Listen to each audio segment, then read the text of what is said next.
your choice to start to panic. It's you are choosing to elevate your heart rate at a time that's not needed. You're making the choice to make this harder.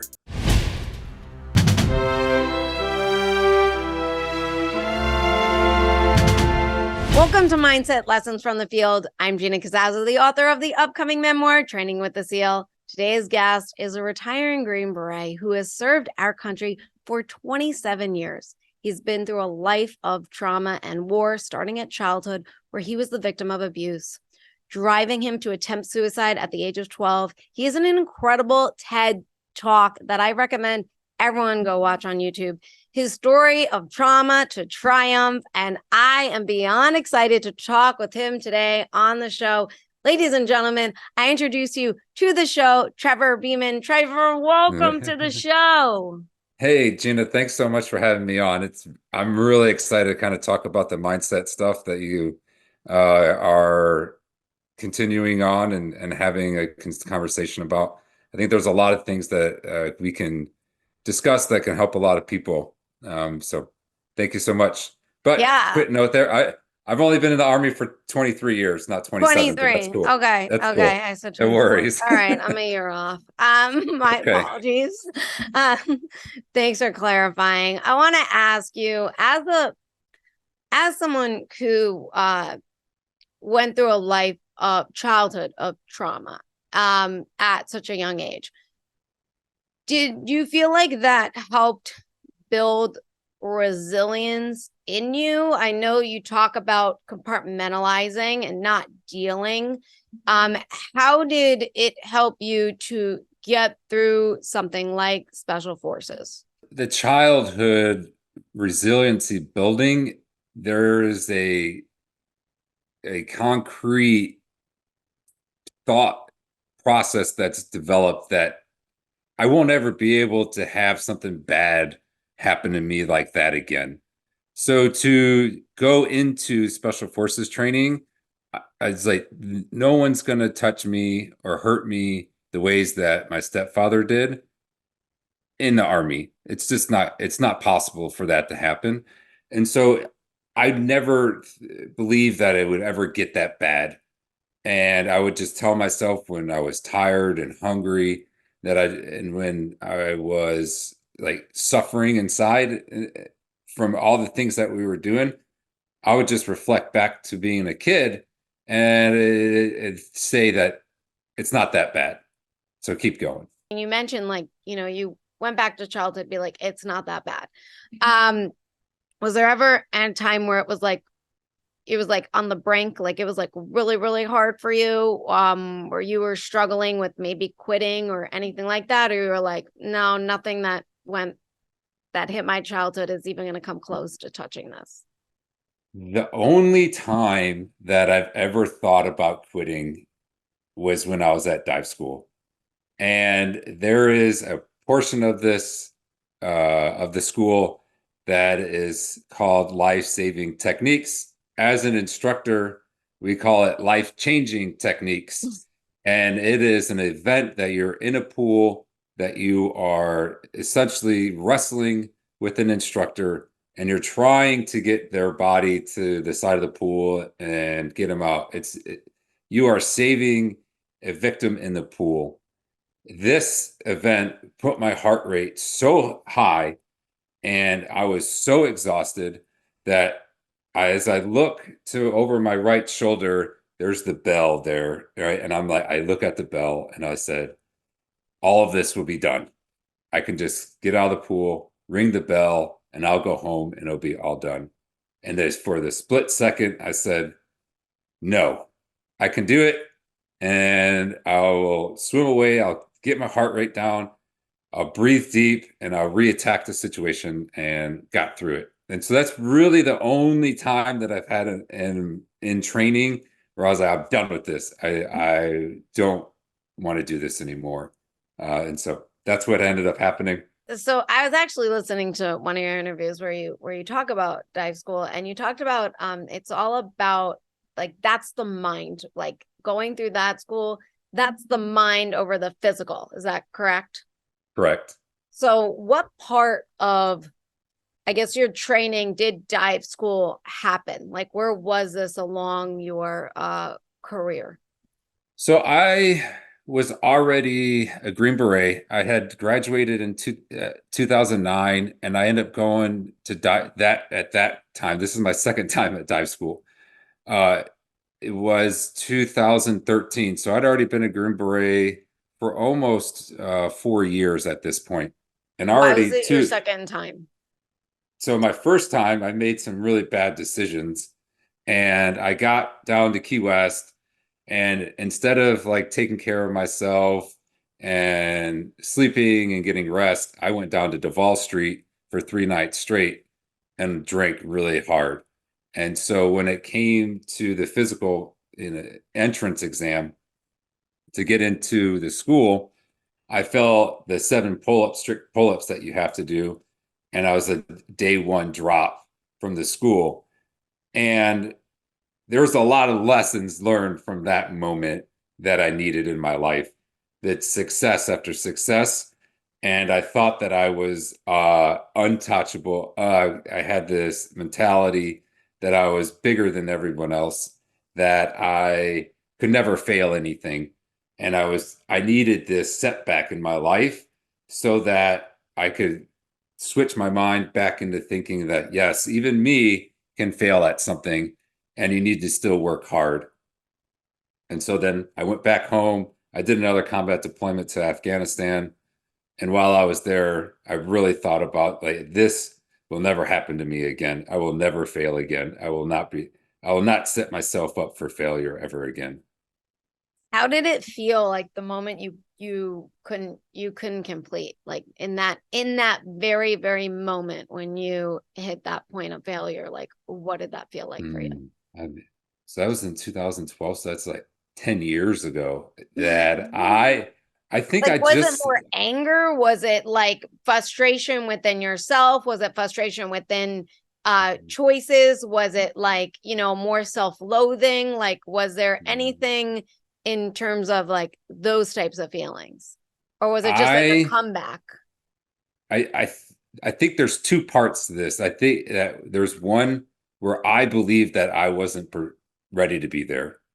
And so I think it gave me an out from the school so that I wouldn't have to suffer further on. And it's a scary place. And so I feel like it was like, all right, I don't have to face that pool just yet. This is a very physically demanding school. And I was like, I was not ready. And so I was happy that it kind of actually happy that it happened to me because I wasn't ready to be there. And the school did what it was supposed to do is to find out the guys that didn't do enough to prepare themselves to be there, and it weeded me out. Uh, but I also took on the responsibility that this was my um, this was what I chose to choose what happened to me. It wasn't an instructor. It wasn't anything else. It wasn't the school. There wasn't someone there that like was like trying to get rid of me or making up some other excuse of why I didn't pass. I chose to say it was me, and also to kind of see that, this might be the right thing because I was not physically prepared to be there. You said something really interesting. You said, was kind of happy about it, because like you weren't Mhm. ready for it. Now, I know that feeling very well. Where you're like, oh, thank God that happened because I don't know, I wasn't ready to handle what was to come, right?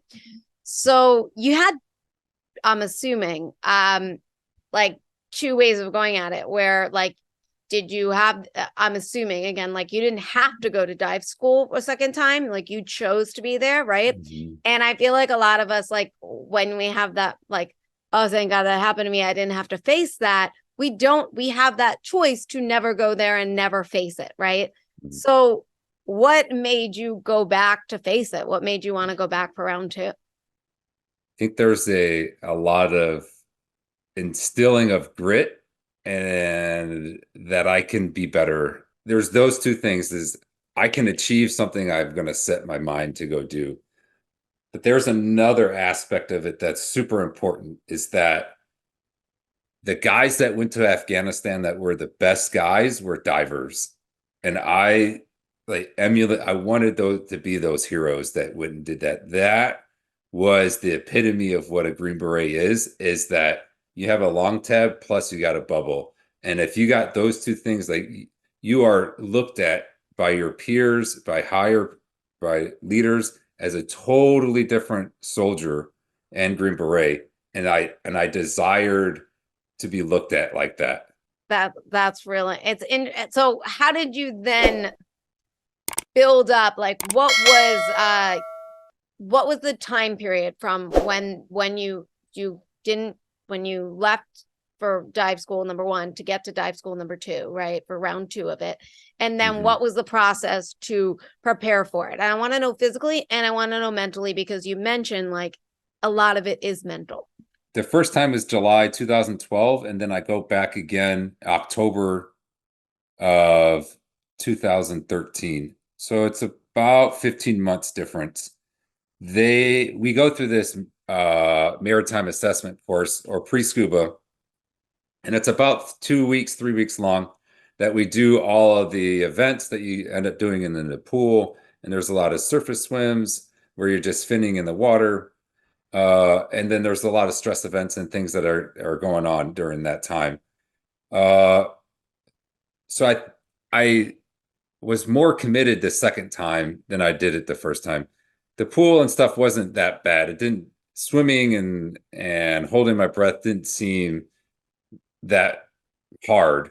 The second time, the stress events and all of the training that the instructors were doing was different. They had different instructors and the approach was different. And I was going with some of my teammates or that were there too. So there's a different peer pressure level the second time.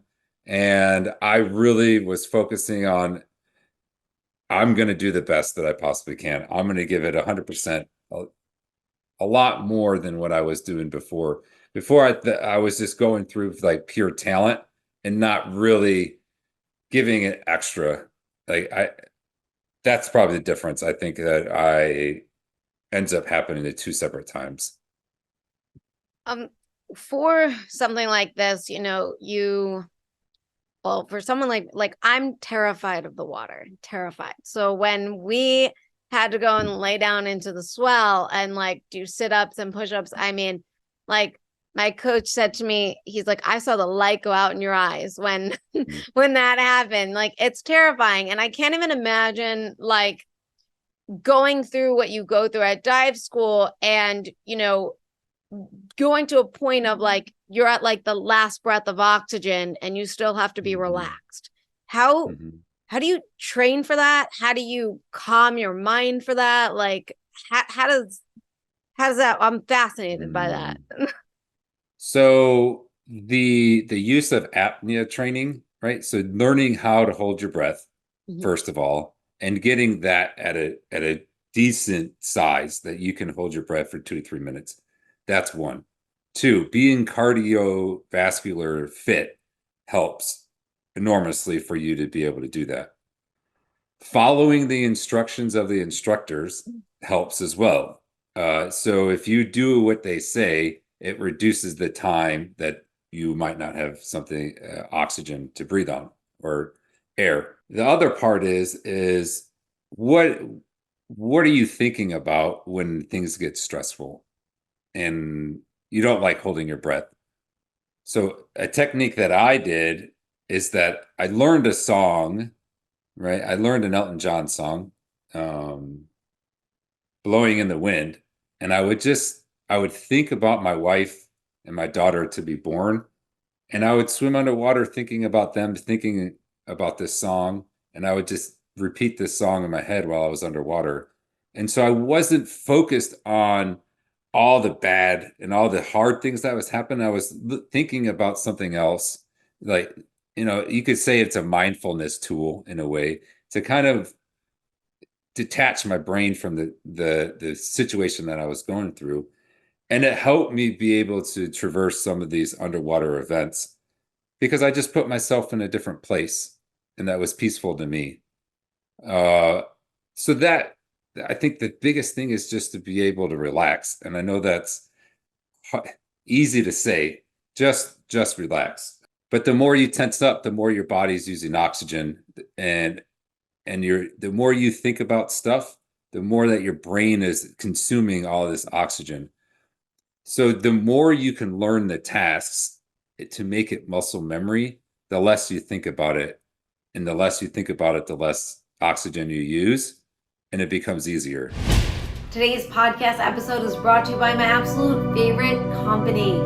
If you know me or seen videos or photos of me, then you know I always have one on my wrist. I absolutely adore this company. DiscoverOmnia.com. DiscoverOmnia.com is the world's first smart crystal bracelet. Every single bracelet is handmade in the USA using real genuine crystals made on memory wire. Every bracelet is unisex, and they're also aromatherapy. The cool part is the black onyx charm that is on the bracelet. It scans to your cell phone, connecting you to their Wellness Hub Elevate. You can also access their Wellness Hub Elevate on your computer or tablet. You just have to sign into your account. The bracelet gives you a 12-month membership. It has over 200 pieces of self-care content, from motivational tips, meditations, breathing exercises, exercises around the theme of your bracelet, printable journals, and so much more. The content is ever growing. And that's not all. The bracelet also gives you lifetime access to their Elevate Together Club, which meets monthly via Zoom. Each month is themed, giving you actionable takeaways to elevate your life. And with this podcast episode, you get 40% off your purchase order by using the code MindsetPodcast. Use that code MindsetPodcast for 40% off. Just go to DiscoverOmnia.com. DiscoverOmnia.com, code MindsetPodcast for 40% off. Get your bracelet today. You mentioned getting to the point of relaxing and having those tactics. What point did you was that taught you? Did you learn that? Like, was it, especially like coming through such a abusive childhood and everything that you went through? I mean, you mentioned you compartmentalized a lot, but was there ever moments, especially going through all the different training that you had to go through to be a Green Beret and all the stress that's being induced on you, where you had to just learn to relax? The repetition of things is how I was able to relax. So I could see that I was accomplishing these events. And the more and more times I did the events, the more and more I was teaching myself that it's your choice to start to panic. It's you are choosing to elevate your heart rate at a time that's not needed. You're making the choice to make this harder. And so being in that environment where you want to breathe really hard, and you want to just be like, I'm done with this, being able just to push just a little bit every day, like I'm going to hold my breath for just a little bit longer, allows you to start to internalize that you can do this. And so the more times that you complete the task and push just a little bit further past being hypoxic in that feeling, is when you start to see that it's not that bad. So getting comfortable with feeling shitty is really key. If you can continue to push past that threshold every single day, at some point that threshold is so far to be achievable again that you'll never reach that wall. Getting comfortable with being uncomfortable. A lot of Special Forces training is all being uncomfortable. How did you train for getting to Special Forces? So I was living in Indiana at the time, and I was just graduated from Purdue. And I decided that I was going to spend time doing various exercises, running, biking, swimming, and rucking. And I essentially just said, I'm going to spend an hour running a day. I'm going to spend an hour swimming, an hour biking, and an hour rucking. Over the time from January to April when I left to go on active duty, I just increased those times. And so I was just conditioning myself to move my body for long periods of time. And I felt that's all I needed to be able to be comfortable doing is carrying weight for time and running for an undisclosed amount of miles and for time. And that's what I just kind of worked on is what am I gonna, I'm not gonna listen to music or anything like that. I'm just gonna just be with myself through all of those type of training events. And I just figured out how to like talk to myself and come up with a story and think about what the future might be and reflect on the past and just be happy, like not to think about the pain of what my muscles felt like or what my feet felt like or being cold in the water. I just take your mind to somewhere else and be happy being there. Sitting with yourself and being with yourself, you tend to learn a lot about yourself. And one thing that you said in an interview that I thought was really interesting was you put a lot of effort into who you are, like who you are today versus who you were and where you've come from. When did you decide? I mean, obviously through training, you decided to, before training, as you were getting ready, you decided to learn how to sit with yourself. How uncomfortable were some moments for you, especially because of what you went through during that your childhood and everything? I knew I wanted to be a Green Beret. I had this fire inside me that pushed me to go to become this. When I was in rehab, I was given a choice of you can medically retire or you can stay in. And at that point, reality kind of like sank into me is that I'm not going to be in the army forever. And I needed to find something, develop something that ignited that same fire in me that sent me to go to SFAS to become a Green Beret.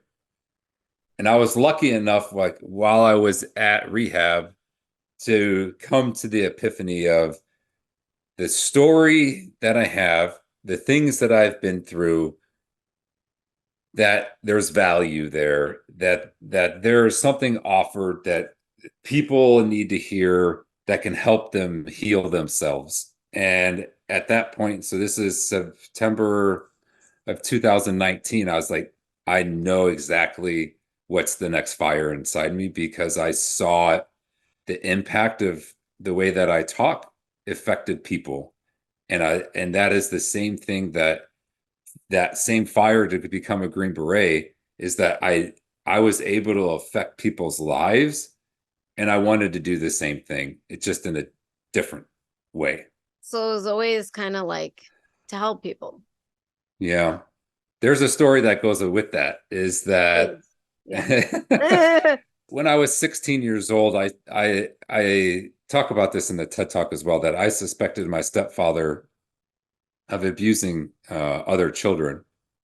And these children had been diagnosed with autism, and another child had Down syndrome. And at that moment, I embodied this, free the oppressed, the motto of Special Forces, that these people can't stand up for themselves and speak out. And I couldn't let that happen to somebody. I had to stand and speak from the mountains that this person was doing it because I felt so strongly that he was doing this to these other children. And so at that, I was 16 years old, and at that moment, I knew that I was gonna try and help people for the rest of my life. What you went through and then going through being in combat and everything, um Mhm. it's traumatic. it's all traumatic, all of it. And you dealt with it very differently. You dealt with it through opiates and other forms of, that was your form of coping and Valium and stuff. And want to kind of get to like the you put a lot of effort into who you are now versus who you were. So as you were doing like drugs to help you cope with life and what was going on, how would have you done it differently? Or how would have you how did that affect your performance and who you were versus today? Does that make sense? I think I kind of know what you're saying here. So the use of drugs and alcohol is an easy way to deal with trauma, but it doesn't heal it. What I know today is that using breathing, using mindfulness, talking about what happened, expressing the feelings that I have inside about what I just saw and what I just did changes that need to fix those traumatic events with substances. Because instead of running from the problems, I started to go head on to them. And I am going to work on that event, those feelings, rather than masking them with substances. Because the use of drugs and alcohol doesn't fix anything.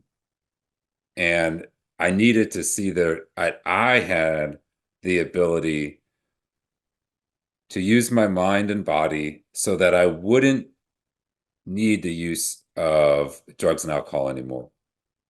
And it wasn't something that I was ever taught until I went to rehab, and I was taught these different exercises and different things and journaling and visualization stuff, and being able to put myself at peace by not using something else. Because this doesn't the it's a trap, and I know I talk about that because it really screws up everything when you don't use the proper skills. When did you decide to start talking about it? Was it I know a lot of people that go into special forces, they come from traumatic childhoods and stuff. Was it Yeah. is it something that you guys talk about, like getting to know each other and all that stuff? Or you decide to talk about, at one point, were you like, I got to deal with this, or I'm going to talk about it and share? Ooh. Oh man. This was after my third suicide attempt when I was down in Key West. That I almost died on a dive, and uh, I had gone to the VA and they had diagnosed me with alcohol abuse disorder. So they said I was an alcoholic. And so at that point, I had a disorder on my dive physical, and I was told that I would have to go to rehab so that I would have a treatment on the record so that I can continue to dive. I got hurt on a dive, and I was like, I can't dive anymore, so I'm done. I don't need to go to rehab. And the doctor that was down there uh, essentially says, Trevor, you have a big problem here. You need to go get help. And at that moment is when I truly realized that there's something going on that I need to go get help. So that's what drove me to really realize that I needed to change the way that I was coping with trauma, coping with stress. And it was like, aha, like someone else is saying that they see that I need to get help. Getting help, that's a really, really big step. You mentioned earlier, you saw that bell for a hot second in dive school, and for a second it felt really good, but you made that choice to go through the pain, to push through and get to the end, right? So were there ever moments throughout your rehabilitation where you wanted to go back to the old coping skills that you had where things were just too challenging to deal with? I was so afraid that alcohol was going to kill me that I fought it on and on again. But the biggest shift that I've had from drinking was removing this label of that I'm an alcoholic and adding the label of non-drinker. That holds better to me. It's just that I identify as a non-drinker and I don't label myself as an alcoholic. And that totally changed the who I how I felt about myself, because looking at myself as an alcoholic crushed me as a person, because I felt I was broken again. And I don't like that kind of thinking of myself as a broken person. So that's a big shift that happened. So there wasn't any real big moment where I'm like, I I'm struggling with substance abuse. There wasn't really anything that happened like that. I There was more of being treated by other drinkers differently was bigger thing. But I had friends in my life that were still drinking that still accepted me because I said, I don't mind if you drink around me. It doesn't affect me. It doesn't make me have a desire to drink. But some people just were not comfortable drinking in front of me. And so there were some people in my life that I lost as friends because they weren't comfortable drinking around me. How was being in combat and also like taking drugs, did that ever really like affect you in like such a negative way that that could have been like Mhm. really terrible for everybody?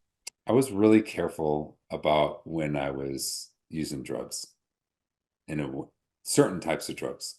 Um, Diazepam and Valium wasn't really that too much of a problem, I guess, at least the way that I saw myself and felt. I didn't feel like it was hindering my decision process, but it's not true, right? You're still on drugs, you're still not clear of mind. Uh, but shooting up and using intravenous drugs takes a lot of time out of your day. So you're constantly trying to get a fix all the time, and it's really wasteful of what you should be doing. And you are focused on trying to find a substance to make you feel better. Uh, which some heroin addicts and folks like that talk about feeling sick and like having this like real drive to do drugs, and it's strong and it's hard.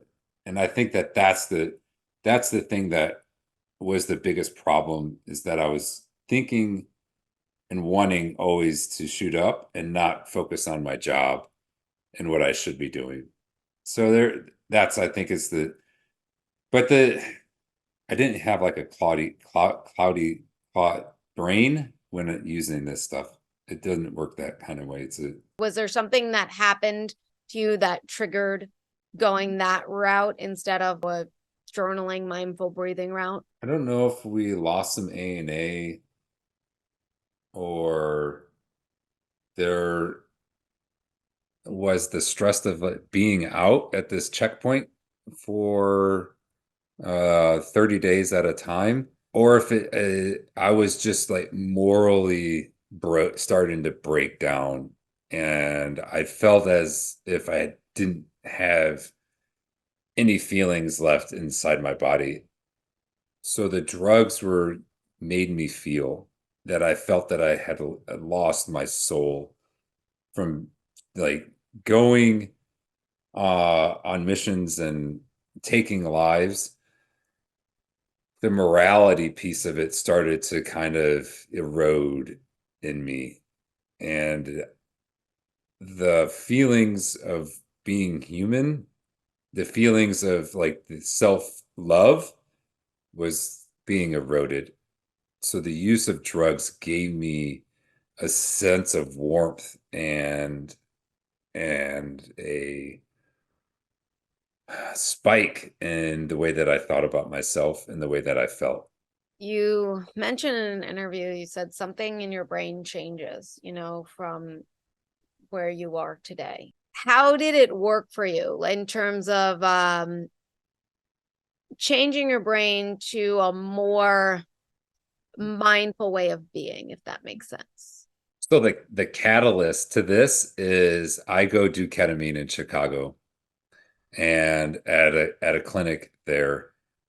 And during the very first infusion, I say to myself, you're worth living. Your body's worth taking care of, and you must nourish your body and take care of your body. And I think at that point, I finally realized that instead of worrying about everything else in the world to take care of, that I actually need to start taking care of me. And that I am the only person that matters in the world first. Because if I'm not okay, nothing else around will be okay. So I have to work on getting me better before I can make anything else better. Okay, I gotta ask this then. You mentioned earlier in the interview that you came forward about your stepfather when you found out that, or when you suspected that he was abusing other kids. If you never suspected that, would you have come forward or said anything? I don't know. I think the idea of someone else being hurt Mhm. was more powerful than me being hurt. And now knowing what you know with that treatment where you said I got to take care of me, is that answer different? Yes, 100% for sure. And I think it would have been years and years earlier. Well, we didn't talk about it yet. I heard you talk about it in an interview about learning how to be less reactive. What do you have that taught you to be a less reactive person? Was it through anything through training? Was it after training? Was it in combat, after combat? Two pieces, training and combat. So through training, we're continuously taught to let the environment develop. Take some time, take a tactical pause, take a breath, see what's going on. So that's in training, is that we see things go too fast, or maybe we see things go too slow. And how do you make a good decision? In combat, when a truck blows up in front of you by an IED and you see it, your hands are shaking, you're all the thousand things of what could possibly have gone wrong are flashing through your brain. Are my friends dead? How are we gonna get on with our day? Like, what's next? Are there other people shooting at me? Are you know, how are we gonna get a helicopter here to save all these guys? And I'd see it all and I would just stop and listen and take a huge breath and say, we're going to get through this. Let's watch what's going on for a second. And then have that repeated and repeated again. And so moving into my life now, I just take a second, take a deep breath, let your heart rate go down, and really open up the aperture about what's happening all around you before you make a step forward or say something or start to react. So it's becomes a lot more decisive decision making because you took the right amount of time to analyze what's going on so that you can make a clear decision about how you're going to act. When you first started learning this and training, how how how long did it take you to get to that point? Hmm. So the memory that I have of this happening is at SERE school. And at SERE school, they put you in these rooms where they interrogate you. And you got to be quick on your feet to make a decision about how you're going to respond to a question. And the best way that they have to help move this process along is through pain. And so they every once in a while you get slapped in the face when you're trying to answer questions. And so they're trying to ingrain this quick thinking, how to, manipulate the situation through words and how to kind of get yourself out of a bad spot. And so that's where I start to really see that, like, I gotta hear what's happening, slow it down, even though I just got hit in the face, and return with an answer that makes sense and that is a viable answer. Wow. That's really that's it. How I mean, someone slaps me in the face. I mean, that's a hard time to Mhm. I gotta decompress and not react. Did you ever did you have those moments where you were ready to fight and you had to like reel it in? You like it must have got to a point where Mhm. you knew, like you were like, okay, I'm were you able to stop yourself? Like it must have got to a point where you know yourself so well, when you're like 2 seconds from Mhm. reacting or like point Yeah. over from that. So believe it or not, I'm not really an aggressive kind of person. I haven't really been my whole life. So being hit and stuff didn't trigger things in me. Being hit, like think about having a concussion. Like I'm just like all over everything's getting jumbled up and I can't think straight.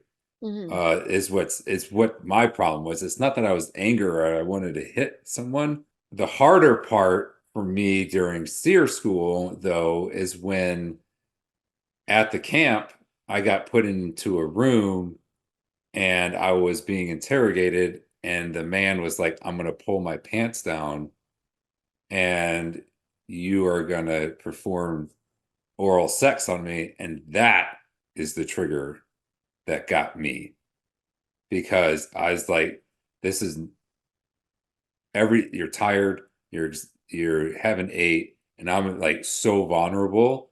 I was like, and everything's flashing through my brain about when I was a kid. I was like, there's no way this is happening to me right now.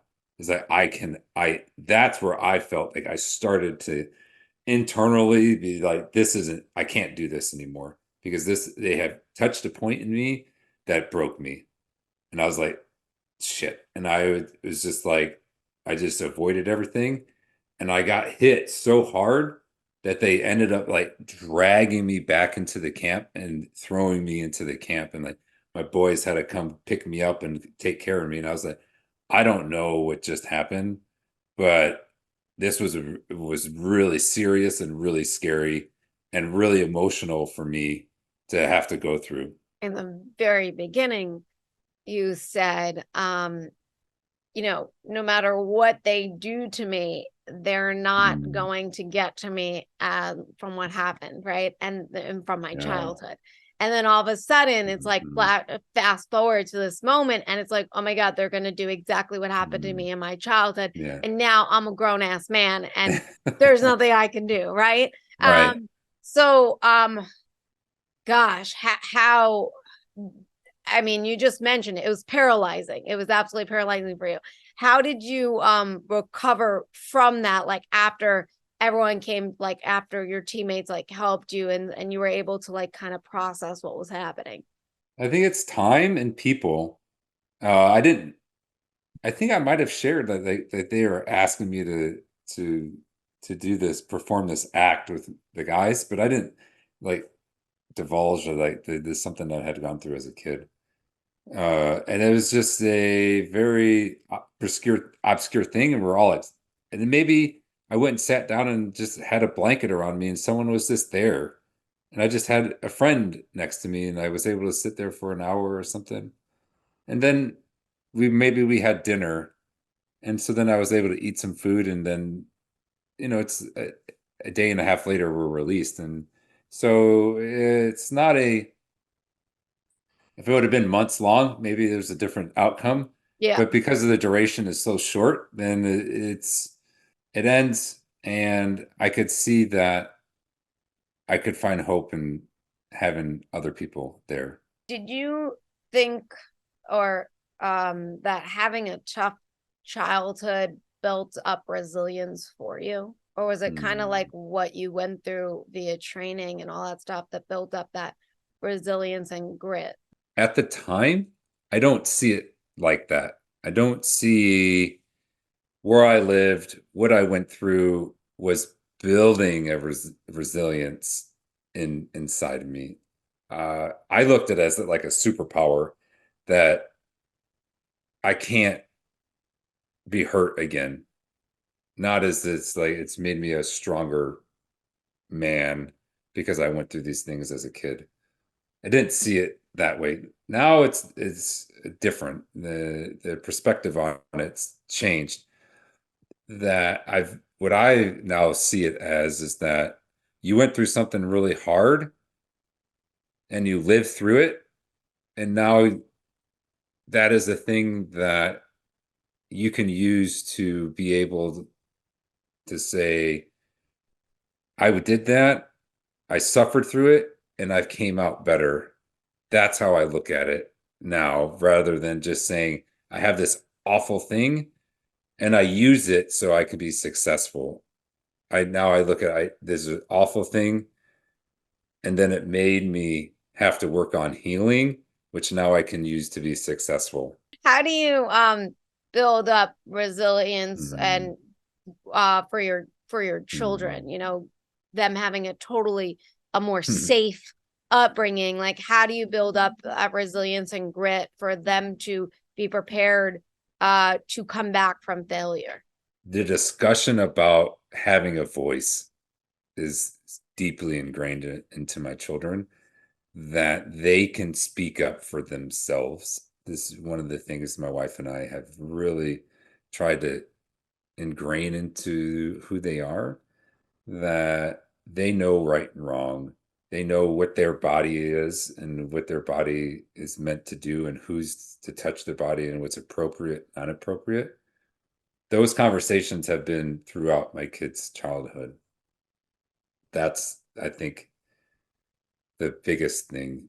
I think the use of their bodies and being strong and seeing that their parents are strong, a conversation about what good food it is, bad food is. Those are those little things about who we are and as a mother and father is what is being seeped into those two kids. What do you have for like our listeners here who are, Hmm. most of them are everyday civilians, to help improve their lives and get to a point where they're proud of who they are and to keep striving to be better? I've been thinking about you went through this SEAL training thing. One little acronym that we used about SEAL when we were deployed, it's called sleep, eat, and lift. And if you can hold, hone into those three things, good sleep, beautiful sleep hygiene, you can eat well and good quality foods, and you exercise your body, and you can be phenomenal at those three things,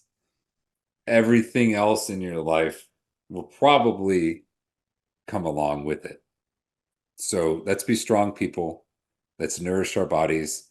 And when our bodies need rest, you get the right amount of sleep. Wow, thanks. So I really enjoyed talking. This was a really fantastic episode. Thanks for being here and for answering the hard questions. Yes, ma'am. Of course. Thanks for having me on. I really, really appreciate it. And I really hope that people listening can take something away that's powerful for them and maybe something that they can teach their kids and hold on to for a lifetime. Because I just don't want to do this for, this isn't for you. This is for the audience. This is let's take something away that they can have in their life forever. 100%. Thank you so much. And thanks everyone that's listening. Please like, share, comment, subscribe now, be a Patreon member so you get access to full bonus episodes and extra goodies that only our Patreons get. And tune in next week for our next episode. And